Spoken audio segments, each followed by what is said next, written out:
Good afternoon.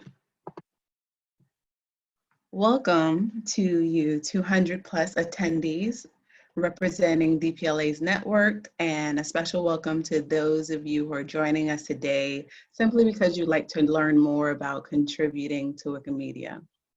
I hope that your colleagues and loved ones are healthy and remain strong in spirit. This webinar will provide an introduction to our Wikimedia project, offering guidance on how partners can begin contributing data to Wikimedia Commons through the DPLA network, and next steps for interested organizations.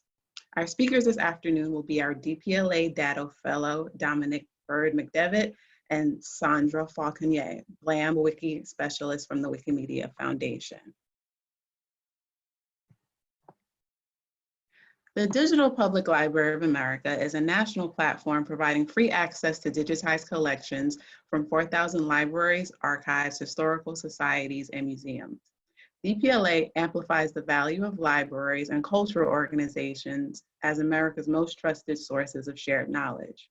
In 2020, our national network is prioritizing projects with impact and work that asks what's going on out in the world and what libraries and our unique resources can do about it. These projects are all about harvesting our shared capacity by identifying common problems operating in the digital space. And one of those problems that all digital collections have is usage. How do we get users to visit our sites, interact with our materials, and provide insight back to us on how they use these primary sources in their teaching, scholarship, and creative projects?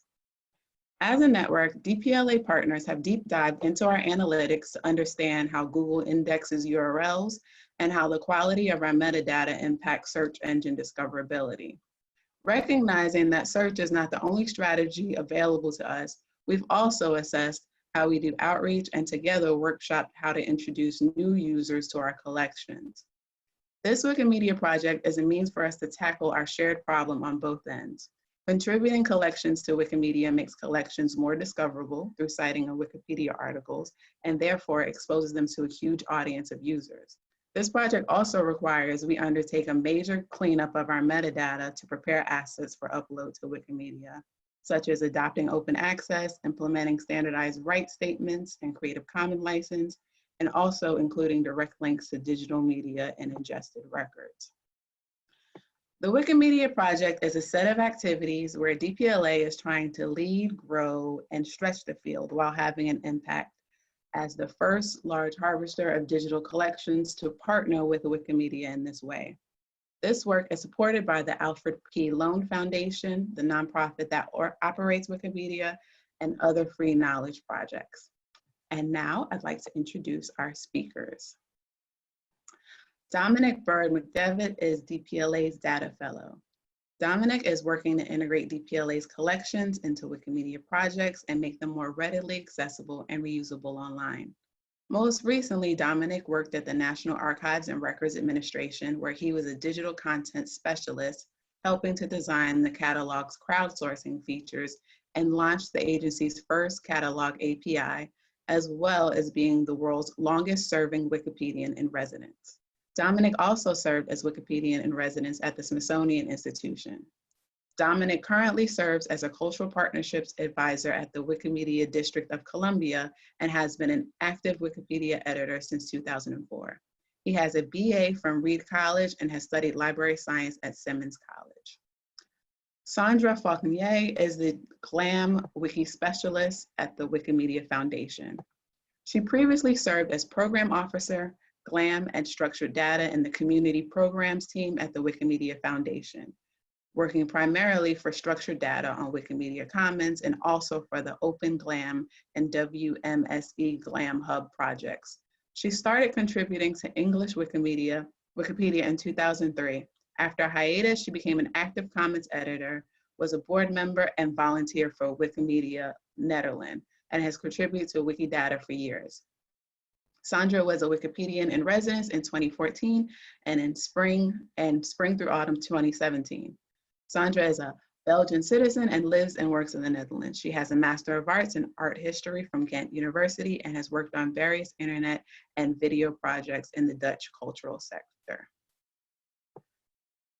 We ask that you ask your question in the Q&A box in the toolbar at the bottom of the Zoom window. We will monitor the chat throughout the webinar and invite attendees to ask questions so we can hear you at the end.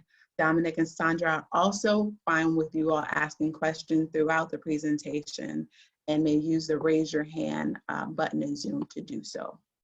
And now our presenters. Thanks, Shanae, and thanks everyone for being here. So I asked Sandra just to kind of start us off by sort of setting the stage and giving us a broader review of some of the concepts. And I'm hoping to begin by just kind of demystifying what we mean by Wikimedia or what we're talking about. So I'm gonna ask Sandra to take it away. Thanks, Dominic. And after my short introduction, Dominic will actually dive into the actual work he's been doing at DPLA. So I'm just setting the stage here. Just starting, there's usually a lot of confusion among people who are not familiar with this distinction, which is most people, what is the difference between Wikimedia and Wikipedia? Everyone knows Wikipedia very well. It is the free encyclopedia that anyone can edit, which has been around since 2001. But what less people know is that behind Wikipedia, there's actually an entire ecosystem and community of projects and people. It's actually a volunteer-based initiative with worldwide focus.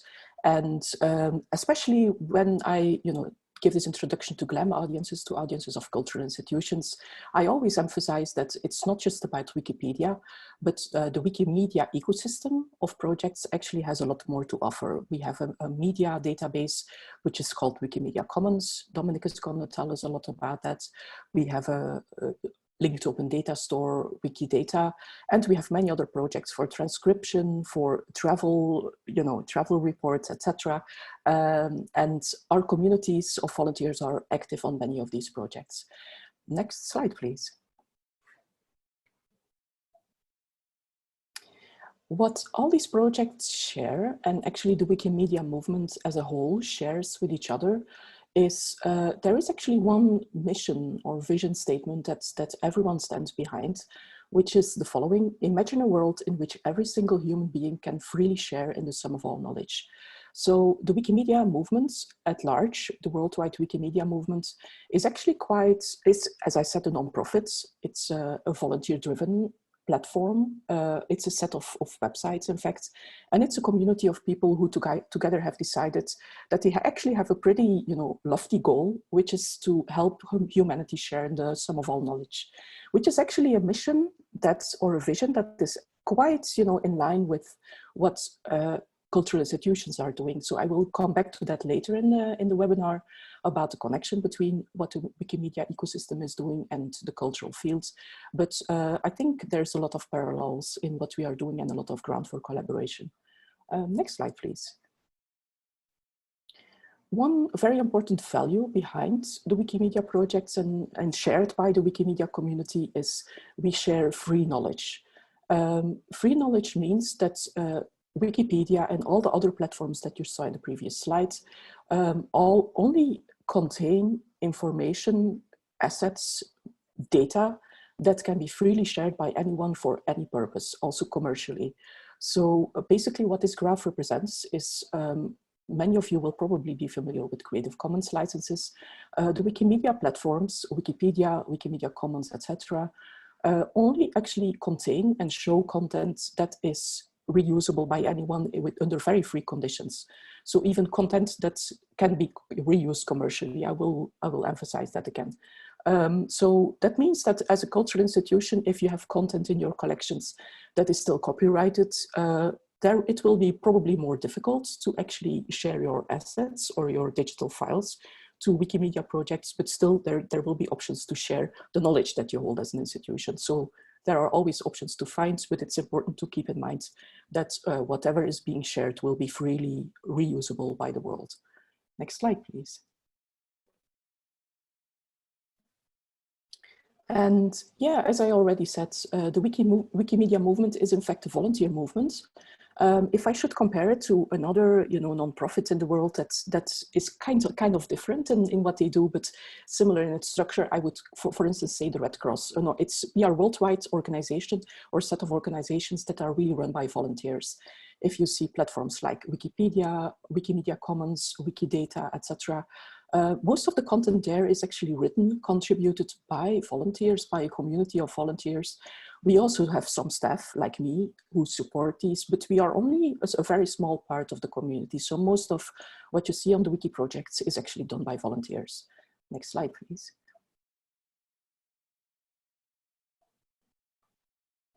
And just to emphasize the global nature of our projects, in the introduction, Charlie already said I'm Belgian myself, living in the Netherlands, and I actually contribute a lot to Dutch Wikipedia. So we are a very international movement. Our projects, Wikipedia is available in more than 300 languages. A lot of our content is available in a lot of languages. And we also have organizations around the world that support the work of the volunteer community. And what this slide shows a world map with our, what we call chapters, formal organizations that support volunteers, often country-based, and user groups. We also have lots, I think hundreds at this moment already, user groups that can be either thematical or can be geographically bound, that also have as a goal to support and work with volunteers, organize events, organize outreach activities, collaborate with cultural institutions. So, this movement is actually active around the world. I work myself for the Wikimedia Foundation, and that's maybe a segue to the next slide. The Wikimedia Foundation is what you could say the kind of the organization that is located in San Francisco, physically based in San Francisco, but we are a very remote friendly organization. But our task is mainly in worldwide, reviewing the trends of what is going on, looking for what the Wikimedia movement needs as a whole around the world. We are also active in software development, especially Wikipedia. For instance, the Wikipedia app, which you can download for your mobile, is developed at the Wikimedia Foundation. The servers of the wikis are also hosted by the Wikimedia Foundation and taken care of them. But then software development also happens, for instance, in Germany. So it's actually a worldwide endeavor. And the Wikimedia Foundation is definitely not specially placed in that. And as you can see, the United States has many different user groups and chapters. And most of them are regionally based or city-based, and the number of user groups is growing. So one of the things I would definitely recommend to you is check out whether you have a local user group. But on top of that, actually a good reason why we as the Wikimedia Foundation actively collaborate with DPLA, and I check in with Dominic a lot, and I help Dominic in his work and talk with Michael a lot, is because we are super happy that an organization at the scale of DPLA is now available in the United States to provide support also on the Wikimedia front. So that's actually the reason why we as the Wikimedia Foundation are partnering in this project and providing mentorship and advice. Because we are actually super happy that you get now this very strong point of contact, and Dominic is going to be there, is already there for you to be your point of contact for getting your collections on our platforms, if that's of interest to you. That's it for my short introduction. I will come back later with a bit more context about how we collaborate with cultural institutions in our movement at large. But I will give the majority of time to actually Dominic to tell you what he's been doing so far. Great. Thanks so much, Sandra. I like how some of those pictures are basically a Where's Waldo, since one or both of us, I think, are in all of them, all those seas of people. So I wanted to start off kind of in the spirit of all of the Zoom show and tell preschool classes that I've been doing recently, of starting with just showing what we're talking about. So I'm going to just give a practical example of what's essentially an end goal, the end product of this project that we're working on. So here's a Wikipedia article.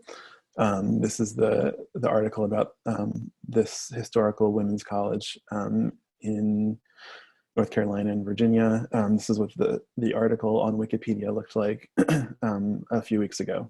And then this is what it looks like now. The images that you're seeing now that illustrate the article came from DPLA. They came from our work. These are actually images that come from the collections of University of North Carolina, Chapel Hill, in the North Carolina Digital Heritage Center hubs collections. So this is just kind of a very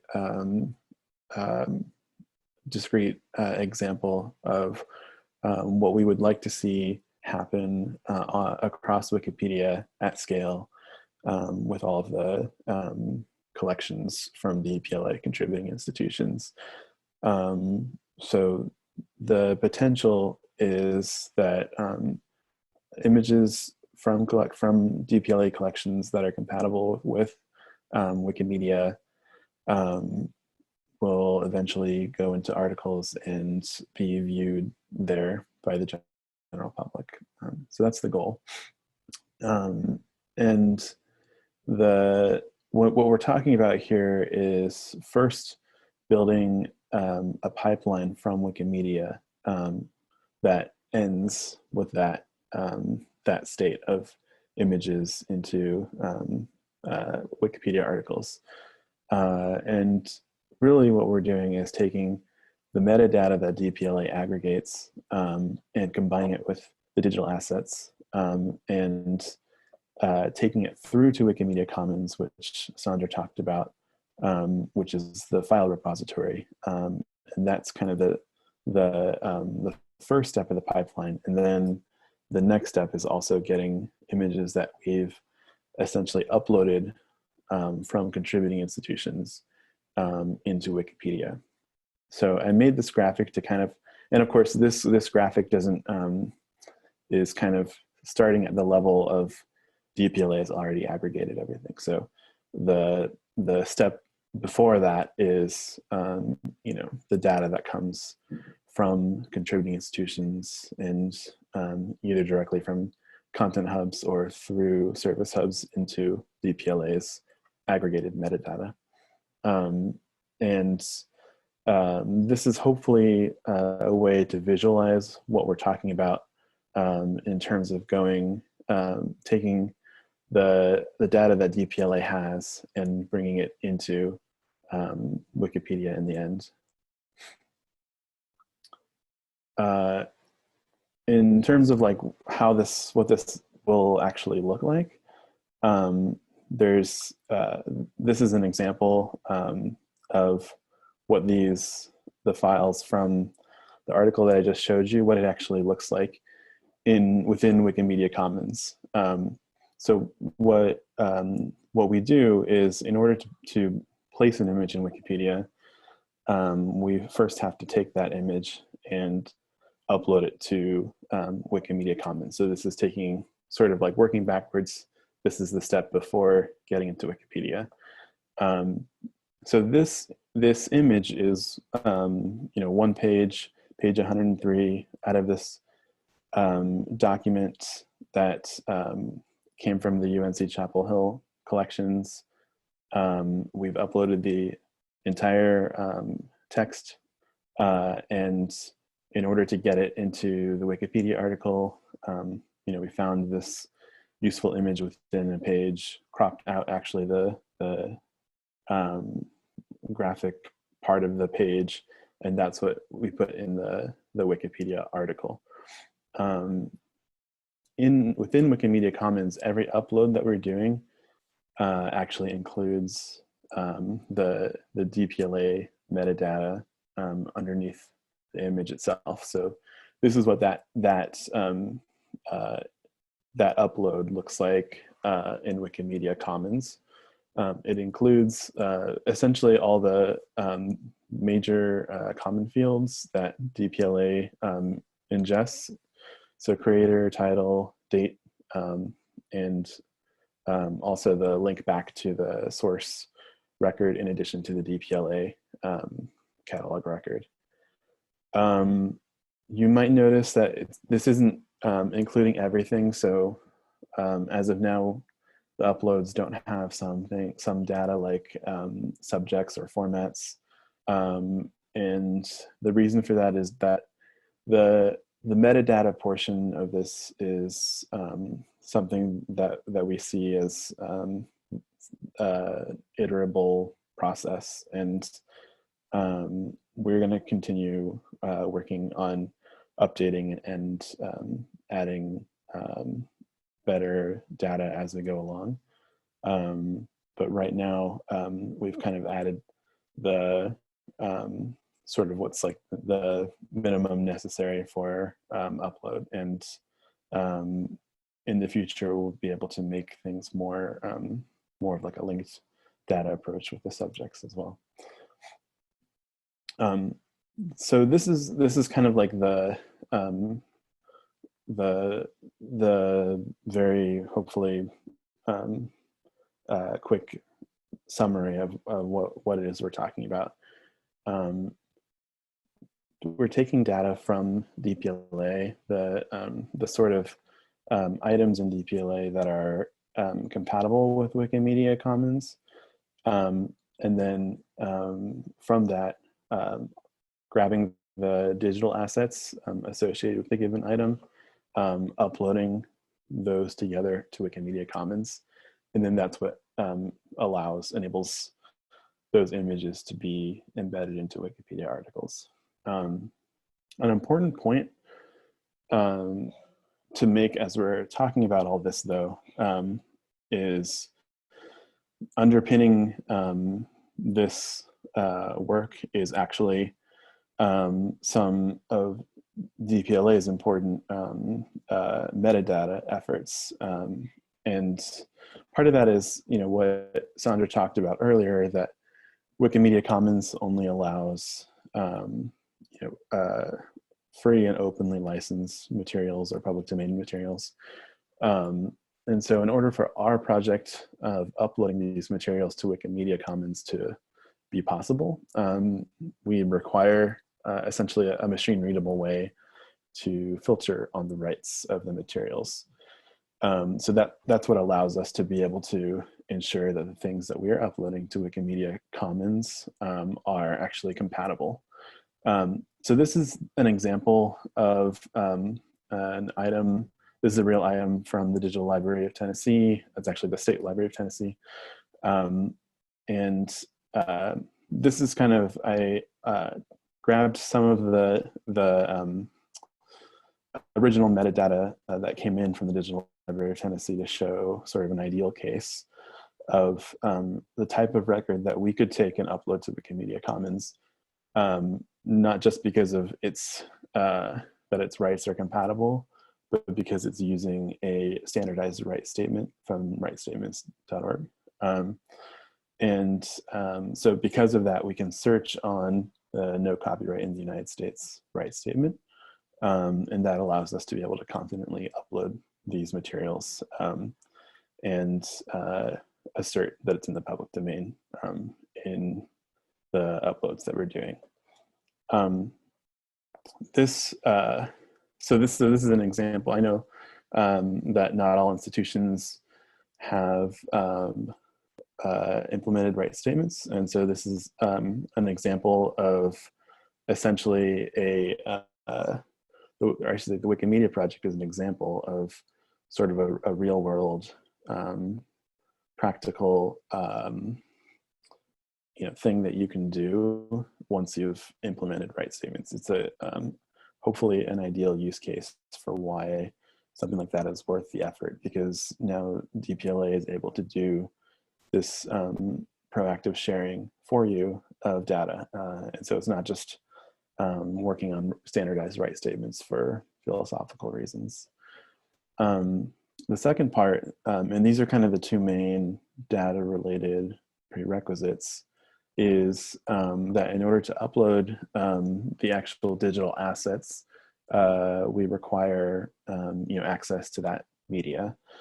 And this is something that actually DPLA hasn't worked with much before. So most most contributors are providing an image that goes in the preview field that's essentially is or can be a thumbnail, and doesn't necessarily represent the full work and the full resolution work. So some of these items that we have been working with uploading so far, can be like 500-page books with, each page is a different media file. And so the way that we're able to upload those is we need to actually have access to what is the list of media files for a given item.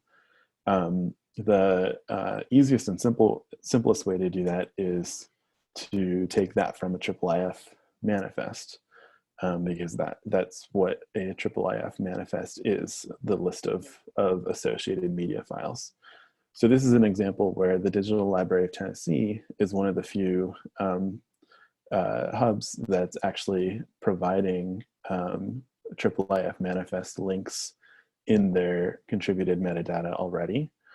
And the tech team at DPLA has done some work on the data model so that we're going to be able to actually ingest these IIIF manifest URLs that hubs can contribute and store that as one of the DPLA data fields. And that will allow us to filter on the media with the correct rights, and then also upload the ones where we can access the media. And I also want to make sure to point out that IIIF is not a blocker for the project. So any contributor that's doesn't have media available through IIIF can still contribute essentially just contribute all of the media URLs in a list, a multi-value field for a given item. And DPLA can take that and put it in a different field that we've developed that's called the master field. So that work is being done especially to enable us to upload to Wikimedia, because it's really kind of the first project where DPLA is actually trying to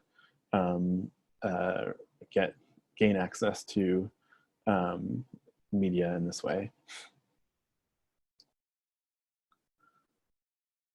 And then with that, I'm going to turn it over to Sandra again to talk some more about kind of the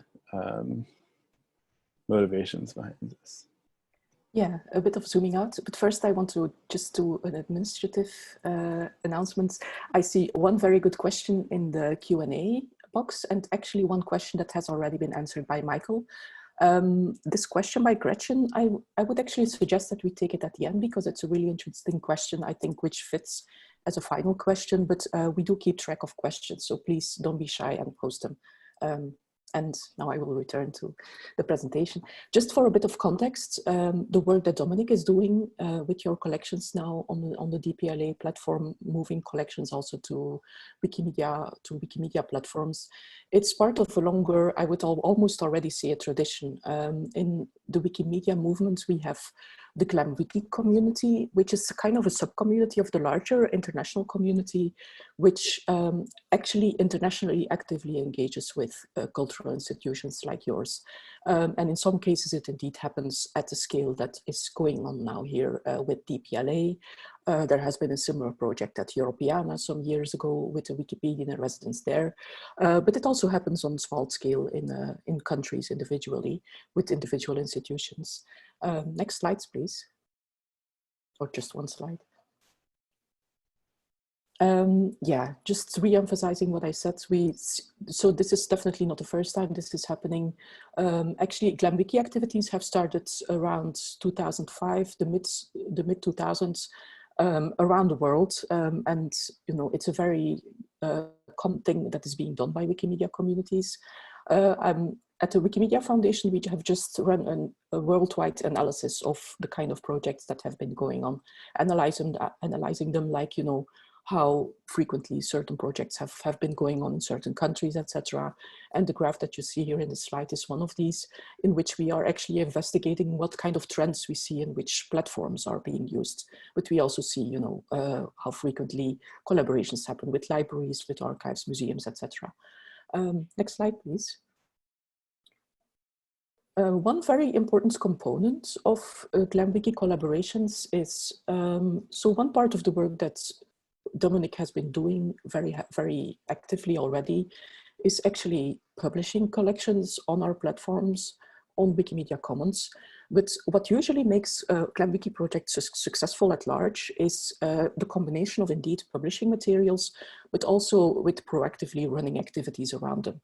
So often working with the Wikimedia communities, with GLAM-Wiki volunteers, to run activities that can be editathons, editing gatherings, campaign-like projects where, you know, you work around a shared topic and you have a few weeks of activity around the topic with your institution.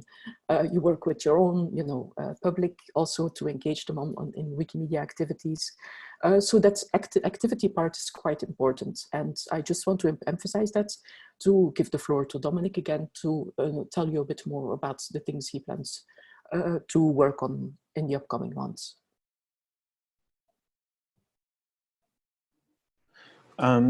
Thanks. So I wanted to begin by just kind of showing exactly what we're talking about, but then I wanted to also transition now to talk about the work we've done so far and where we're going from here and how you can get involved and all those kinds of issues. So to date, starting in February, DPLA has actually uploaded over 500,000 files to Wikimedia Commons. We did this primarily using materials taken from the North Carolina hub of DPLA, which we've been using as a pilot, and they gave us permission to upload all of the compatible materials from their hub. And so I should point out, the 500,000 is the number of media files. The number of items that represents is smaller, but just that amount of material being uploaded in the last a few months is actually the largest bulk upload to Wikimedia Commons from any cultural institution that I'm aware of or have been able to find. So I think there's a lot of potential there for, you know, taking this large-scale work that DPLA does with aggregation and using that to kind of solve this big problem for the field of anybody that wants to contribute their collections to Wikipedia previously needed to you know, reinvent the wheel and figure out how to actually do upload of their collections. We're seeing that now as essentially, you know, a member benefit and something that DPLA can offer for anyone, you know, in the future to be able to take advantage of that. So from what we've done with North Carolina already, I feel like we've been able to see that we can, you know, handle some large volume of files. But I want to also emphasize that what we've done and what I'm talking about here is really just the technical solution, the technical part of the problem, which is the pipeline and moving data and assets from one place to another. And this project is hopefully so much more than that. So the reason that we're doing this is all about the impact, the usage that Shanae was talking about in the beginning. So I wanted to give one concrete example and show some statistics of what we saw at the National Archives when I was there. And just to point out, images of cultural heritage artifacts already see billions of views on Wikipedia annually. the National Archives, when I was there, itself alone received over 1 billion views a year to its records in Wikipedia. And to put that in some perspective, if you took all of the digital, or all of the page views on Wikipedia, page views on other third-party platforms, on the National Archives website, and combined them, and I know that's not apples to apples, but it just in a very like simplistic sense, the National Archives total digital access was over 75% of that was coming from Wikipedia. And you can see here the reason, if you look at some of this graphic showing some analytics. If you look at the bottom right table there, you can start to see some of the top viewed images and the Wikipedia articles that they're coming from. And you can see that there are individual articles on Wikipedia that can see more than 1 million views, in a month. This is data from March 2020. And so this is the kind of thing that we're hoping to see, the sort of impact that we'd like to see across all of DPLA's contributing institutions. Not everybody has materials that are going to go in the Queen Elizabeth article, but we would assume that all of the materials that could go into a given article in Wikipedia, the usage that you'll see there will always compare really favorably towards what we see in DPLA and what is seen at the source institution's site. So that's kind of what I wanted to point out. And what we're planning to do is, because this is all about usage, getting data back and analytics back to the partners is an important part of this project.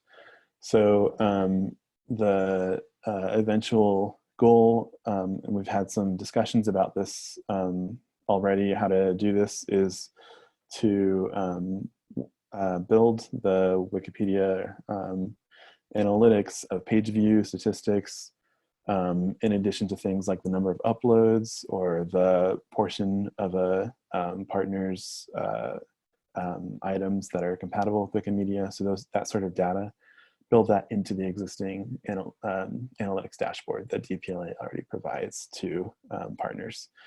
So that's not there yet because we're still early enough that there isn't really a lot of data to show. But that's kind of how we're thinking about this as a way of meeting that need of usage for the contributors.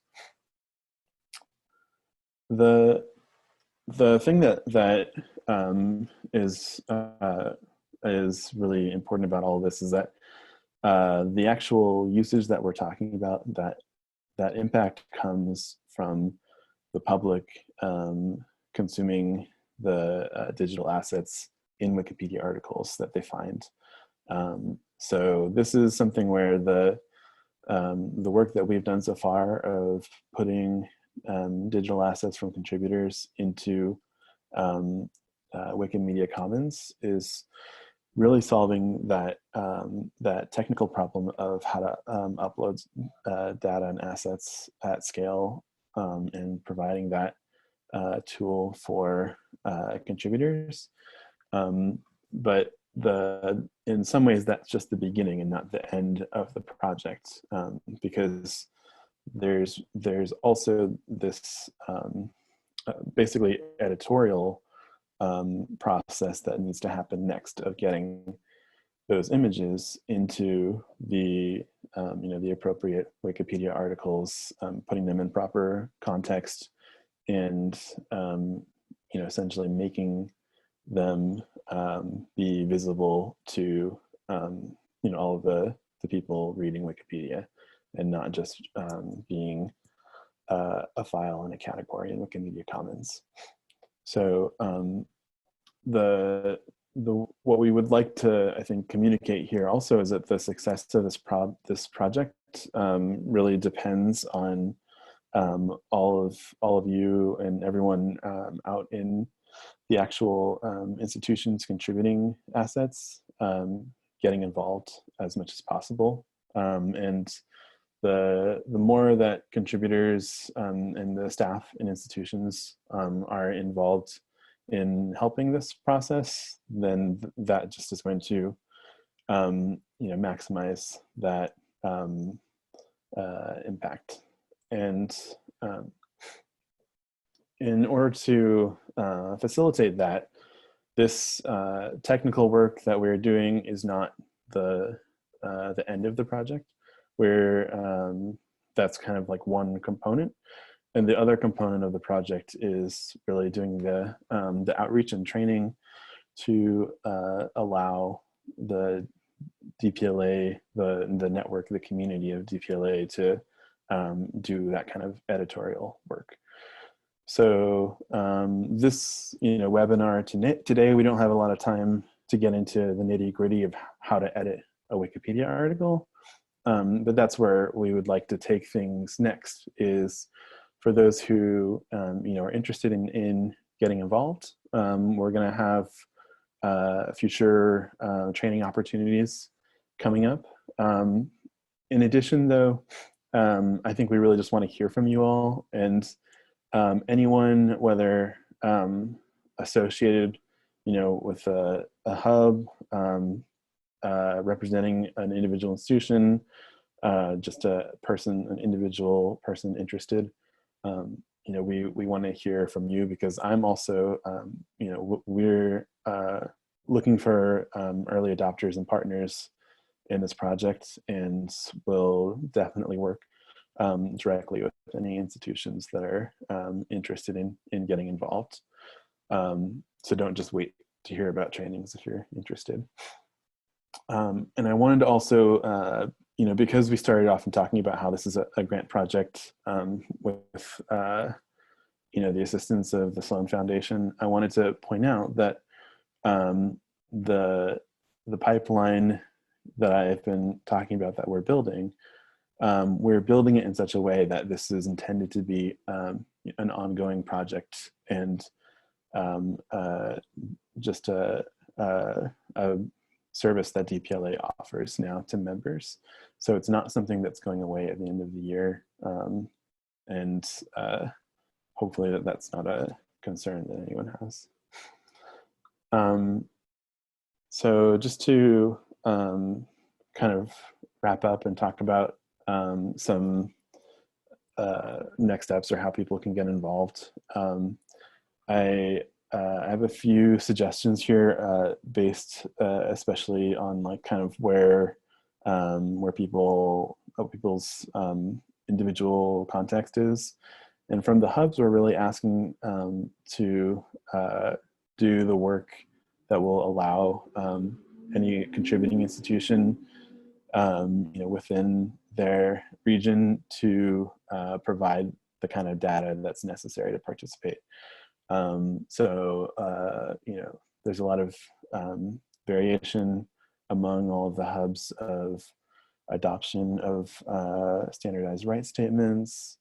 And then what I showed you with the contribution of IIIF manifests, or media lists of media URLs, that's all new. So we're going to start asking hubs to help contribute that data so we can harvest it and bring it into DPLA.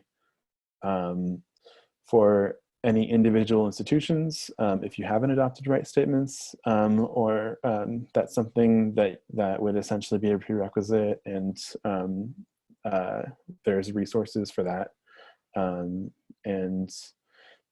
Basically, if you are an institution that's interested in this project and getting digital assets into Wikipedia, we would love to hear from you. So we're planning to do a follow-up after this webinar, and sending out like a Google form where anyone can express interest.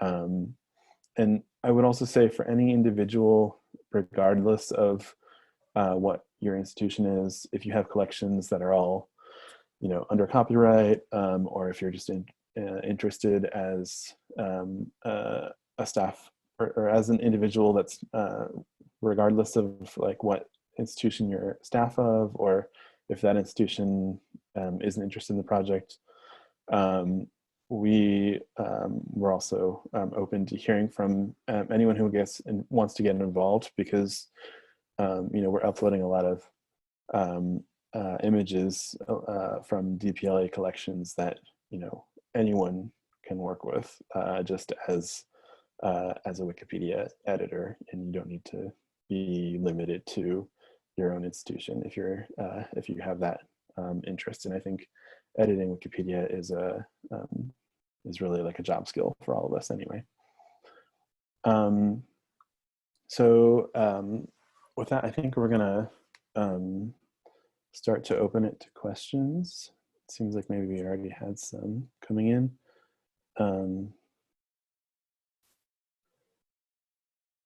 Did you want to chime in, Shanae, with any questions we've had already? Yeah, maybe. Oh, go ahead, Sandra, did you want to start with the first question from Gretchen? Yes, I've been looking at it for a bit already. Thank you, Gretchen. I will just read it out loud because I'm not entirely sure if everyone has the Q&A panel in front of them. So Gretchen asks, where can we find statistics about Wikipedia pages and topics that have the most content? I've heard that military-related content has the most content in Wikipedia. I work for a natural history museum, and I'm interested in showing where science and natural history topics within Wikipedia are on the spectrum, and the need for more contributors from my institution. That's a great question. So the question is basically, where can I find, how can I find out how well covered a topic is that is related to my institution, and how can I find those articles that need contribution? We don't really have slick tools or dashboards to show that too, unfortunately. Since we are a non-profit organization or worldwide organization, we actually focus on our platforms themselves, and we have less tools to show the context behind them.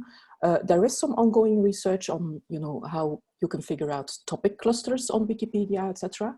I would personally approach this issue by probably working a combination with manual work, actually just doing some research yourself around topics that are relevant for your institution.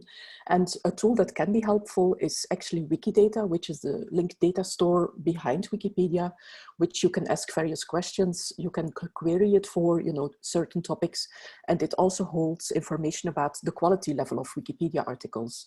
So Wikipedia editors on English Wikipedia assign certain levels of quality assessments to articles, and that is actually something I think you can retrieve from Wikidata. So there is some tooling that you can use. It's not directly, user-friendly for any beginner user, but I'm sure that if there are questions on the topic, Dominic will be able to guide you in the right direction. To be fair, I also work on specific topic areas. So besides my work for the Wikimedia Foundation, I currently also work for Wikimedia Netherlands, and I work for a project on the Dutch Caribbean.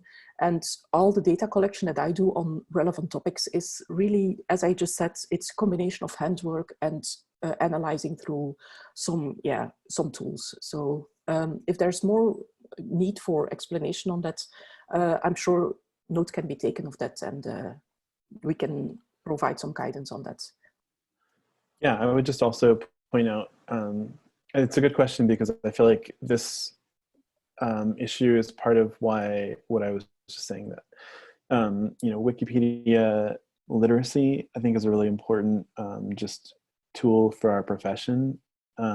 So this is something that we could in future webinars or in trainings get into, because there's a lot of tips and tricks, I think, that people that are experienced in Wikipedia could show someone with a question. Like if you go to a Wikipedia article, just as an example, and click on the tab that says talk at the top of the page, which most readers have never done, then you'll find a lot of information about the article that you might have never realized was always there. And what Sandra was saying, the article quality assessments is a great example of something that every article, if it's been assessed, will have that assessment in the talk page of an article. So there's a lot of things like how to get to the page view statistics for any article. You can actually do that with like 2 clicks from looking at the article itself. There's a lot of stuff like that where, you know, beyond the scope of just this project of getting images and articles, definitely I would recommend that we kind of start to think about Wikipedia as a platform and how we can, you know, learn more about how it works too. Do we have another question?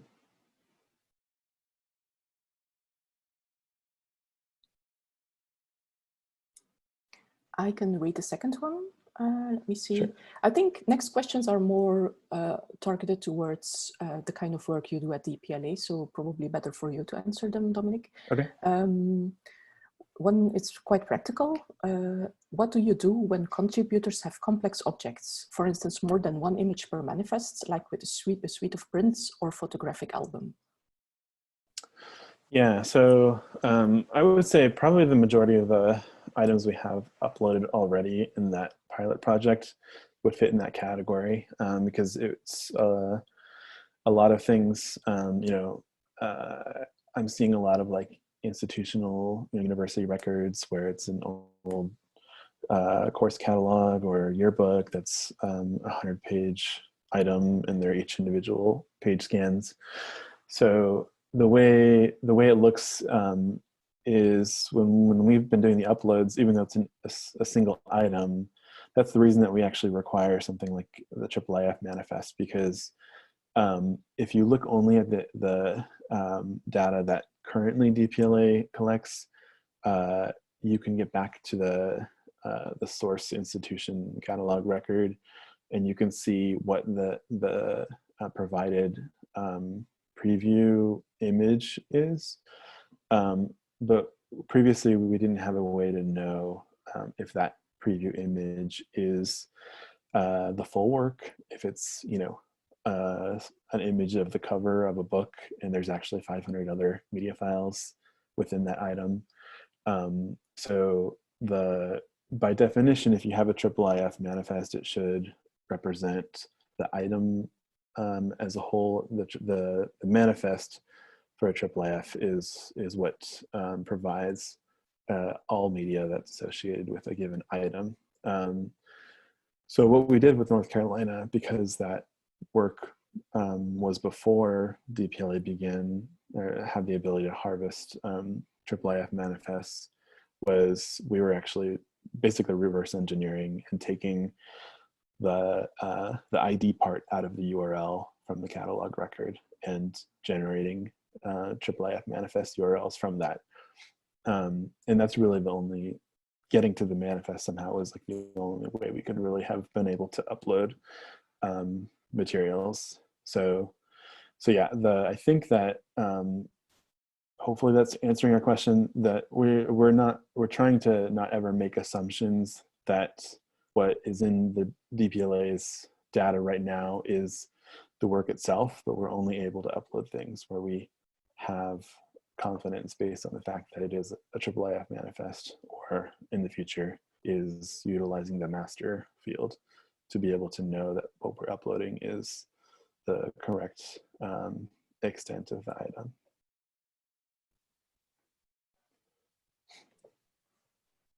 Then for our next question, thank you, Dominic. I just want to say practically we still have 7 open questions left, and I also see that one person has raised their hand.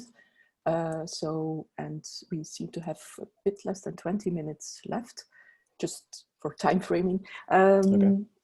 The next question is, are there any plans to accept 3D image files in the future? Do you know, Sandra, I think that from what I've seen that Wikimedia doesn't yet have that, or unless that's a new thing. I don't know if Wikimedia Commons takes that file type. Wikimedia Commons takes 3D images, but I am not super up to date which file types exactly. Okay. Also, in terms of file types, we are very much going for the open source ones, so the ones that are not patented anymore. So 3D is possible. It is, however, which is a bit sad for cultural institutions, without textures. So it's only the, the shape itself. And we do have documentation on Wikimedia Commons, so we can get back to you what specific formats are accepted. So basically it's possible, and volunteers are already doing it, are taking stuff from various 3D websites where freely licensed files are available.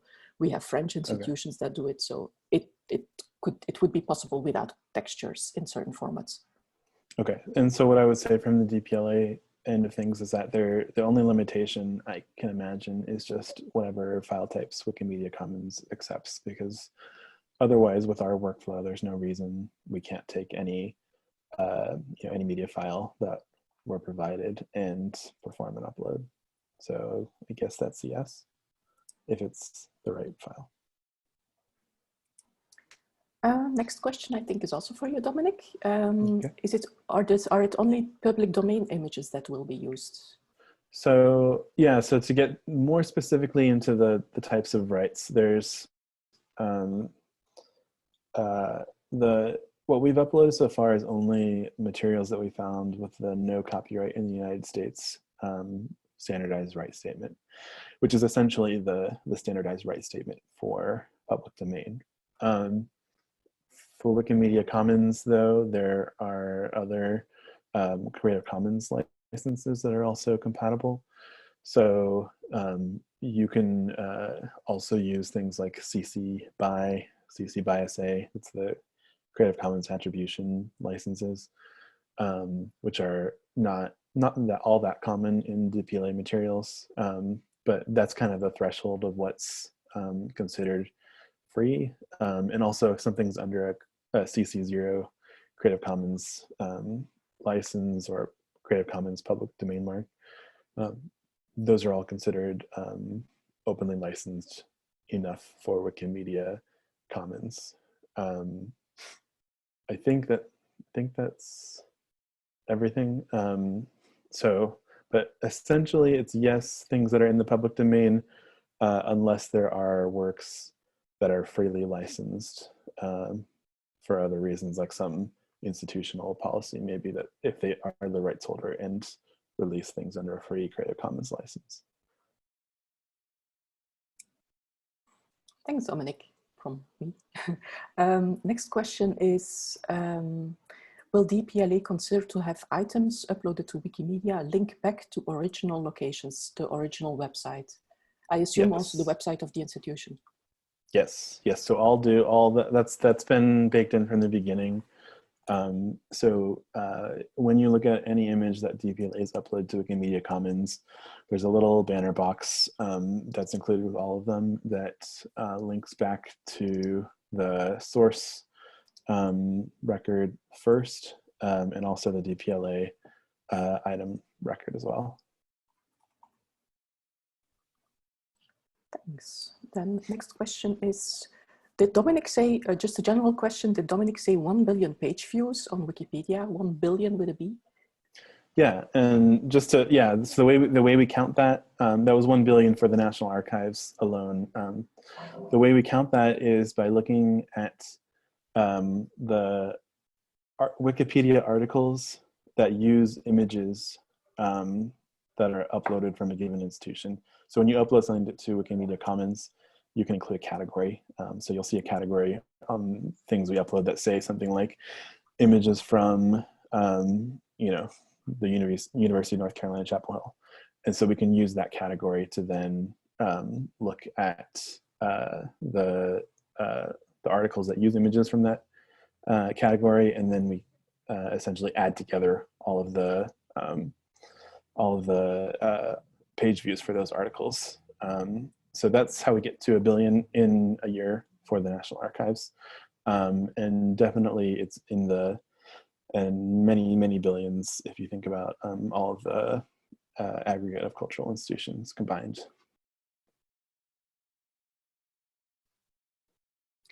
Next question is the goal of the project more about adding images to existing Wikipedia articles or about creating new articles to accompany your images, or a mix of both? Yeah, I mean, it's a good question. I would say it's both of those approaches are kind of in scope for the project, but the main focus is getting the images into articles, because you know, what we're working on right now is a one-year grant project in trying to provide the real like impact metrics that we can. And so there's a lot of other types of ways that we could engage with Wikipedia, and we could do things like thinking about just the sort of like reference work that libraries do in just thinking about content itself and not even worrying about the images. And that's still, I think, useful and within scope of what, you know, libraries do. But for the project that we're thinking about, I think that's really the primary activity is just getting the images into articles, you know, where they're appropriate for page views. But if it's the case that anyone is interested in actually doing an approach where they're working with content and editing, I know I didn't even really talk that much about writing new articles, but you know, I am definitely interested in providing training for those kinds of activities too, if that's what people are interested in.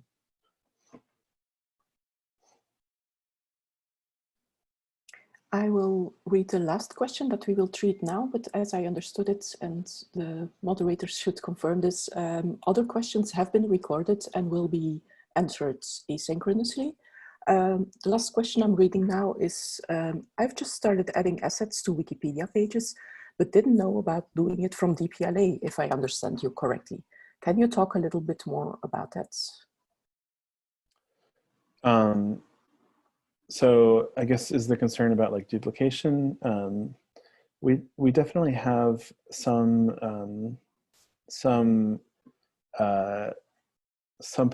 institutions that have already done their own uploads, and that's something that you know, we're going to be working with either as part of the pipeline, or just generating kind of one-off lists of what's already been uploaded to make sure that we're not doing any duplication. But I think like the way that we're thinking about it is that if this is something that you've already been doing, a lot of people have been doing uploads to Wikimedia in kind of more resource intensive way, you know, either manually or using some clunky tools that exist.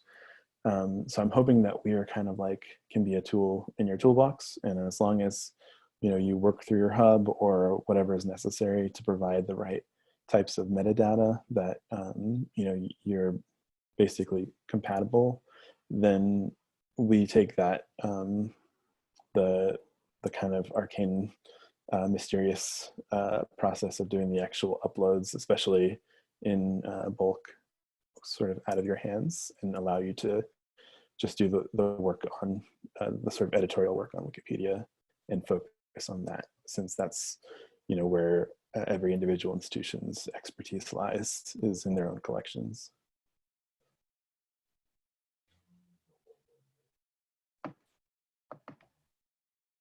Thank you all for your engaging questions. I'd like to thank you all for sticking around to hear the answers to those. Dominic and Sandra, we appreciate your insights and your leading us to this introductory, you know, webinar on Wikimedia and the Wikimedia community. As Sandra said, we have captured the questions and will answer them after the fact. You all the attendees can look forward to DPLA sending an updated message with a survey asking about your interest in participating further in the project. Thank you all. This has been a great time to connect here this afternoon, and reach out to myself or Dominic with any questions you have about the project.